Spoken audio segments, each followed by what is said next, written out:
Protesters in the northern English city called on Prime Minister Theresa May to embrace closer ties with Europe, while a separate demonstration demanded that May go now. Helicopters hovered overhead amid a heavy police presence. The country voted 5,248% in a referendum last year to leave the EU, but negotiations with Brussels have progressed slowly, and the country remains divided over the outcome. Chancellor of the Exchequer Philip Hammond was greeted on his arrival with shouts of Tory, Tory, Tory, out, out, out, by protesters who used the slang name for the Conservative Party.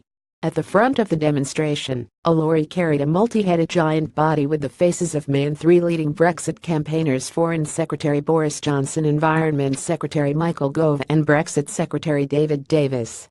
"Brexit is a monstrosity," it said on the chest.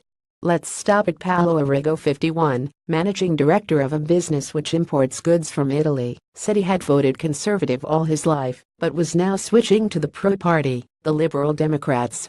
"How am I supposed to import goods on WTO/TARIFS?" he told Reuters. "We are already seeing the effects.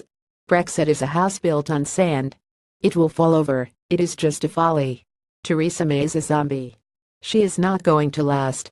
May will try to stamp her authority on her party and the cabinet during the four-day conference, having lost her parliamentary majority with a botched election gamble in June.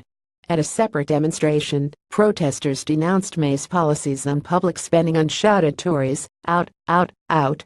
"We want May out of power," said Joe, who refused to give his surname and described himself as a communist. "She is hanging on by a thread. We want Jeremy Corbyn elected as Prime Minister on a socialist manifesto with the collective ownership of industry, services and economic power." Britain's opposition Labour Party enjoyed a bullish conference last week in Brighton, and the party is closing the gap in the polls, helped by the support of young voters.